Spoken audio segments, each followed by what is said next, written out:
আসসালামু আলাইকুম, আমি পিলু বলছি। কেমন আছেন আপনারা? এই যে এটা আমাদের দিনাজপুরের বাসার সবচেয়ে পছন্দের একটা জায়গা। আমার বাবা যদিও 95-এ বাসাটা করেছে, কিন্তু ডিজাইনগুলো এখনও মনে হয় যে আধুনিক।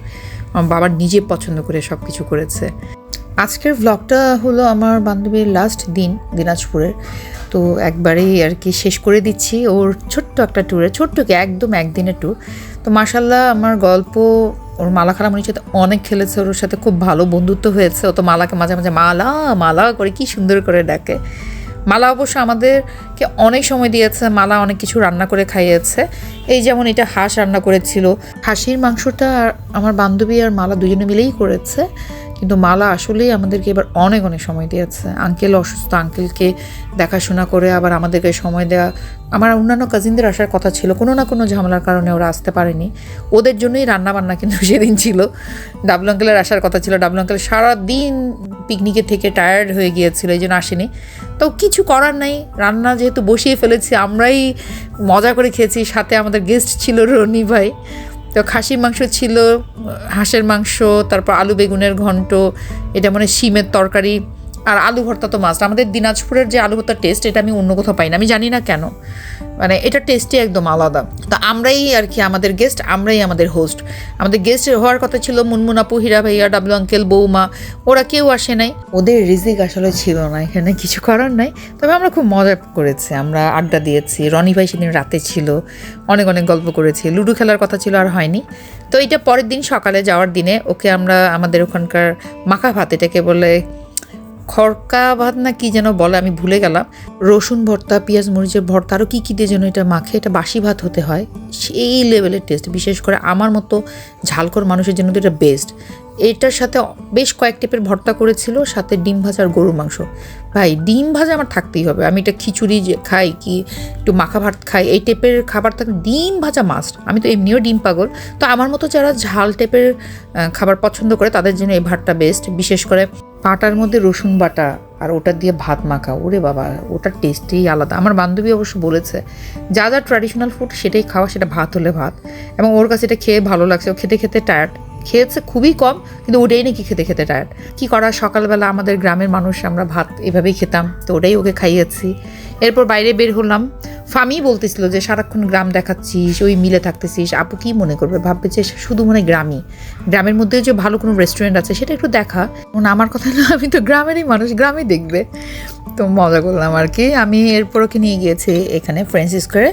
এখানকার এনভায়রনমেন্টও সুন্দর, আর আড্ডা দিতে তো বেশ ভালো লাগে। আমি তো অনেক আসি দিনাজপুর আসলেই। গল্প মাশাল্লাহ নিজেও সুন্দর করে খাচ্ছে, আবার আলোকেও খাইয়ে দিচ্ছে। ও একটা মজার কাজ করে, আলোকে ঘুম পাড়ায় উল্টা। আমার এত হাসি পায় আসলে, ওকে ওরা আদর করে, তো সেইমভাবে গল্পদেরকে ট্রিট করে, এটাই স্বাভাবিক। আবার তেমন কিছু অর্ডার করিনি, ফ্রেঞ্চ ফ্রাই, জুস, আর আমাদের 4 জনের 4টা কফি। রিজন হচ্ছে যে সকালবেলা এক গাদা ভাত খেয়েছে, আর কোন পেটে খাবো। আর আমার বান্ধবীর এই জায়গাটা খুবই ভালো লেগেছে।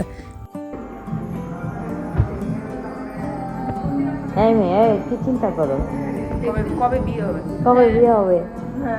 মালাকে আমরা প্রায় সময় চেতাই যে তুই কি বিয়ের জন্য ভাবতেছিস, তুই কি জামাইয়ের কথা ভাবতেছিস, মানে এরকম দুষ্টামি করি। তো এটাই বলতেছিলাম আমি। আর এই যে এইখানে হচ্ছে এই যে এটার ভিউটা, আমি এইভাবে কখনোই ভিডিও করিনি, আমার মাথায় আসেনি। আমার বান্ধবী কিন্তু আবার এগুলো ব্যাপারে খুব এক্সপার্ট, খুব সুন্দর করে ছবি তুলতে পারে, খুব সুন্দর করে ভিডিও করতে পারে। তো এই জিনিসটা খুব সুন্দর করে আর কি ক্যাপচার করেছে। কিভাবে যেন চোখের পলকে সময়গুলো চলে গেল। আমি যখন এই ব্লগগুলো করি তখন আমার খুব মন খারাপই হয়ে যায়। শুধু এই ব্লগ নিয়ে না, আমি যে কোনো ব্লগগুলো যখন করি তখন মনে হয় যে কী সুন্দর সময়টা ছিল, ওই সময়টা যে এনজয় করেছে, এটা মেমোরিজ হিসাবে। এখন না হলো রিসেন্ট ব্লগ করতেছি, তার আগে কত কত সুন্দর মেমোরিজ ছিল। অনেক কিছুর মেমোরিজে নেই, কী আর করা। এখান থেকে কফি খেয়ে চলে গেলাম বাসায়। আমাদের ফ্লাইট যেহেতু সন্ধ্যা থেকে 6:30, তো দুপুরে খেয়েই বের হবো। দুপুরে এত কিছু আয়োজন করা হয়েছে, আর আমরা সবসময় রসুন দিয়ে, গোটা রসুন দিয়ে খেয়ে অভ্যস্ত একদম ছোট থেকে। সাথে ছিল পুকুরের মাছ, খাসির মাংস, আরও কী যেন, এগুলো অনেক কিছু ছিল।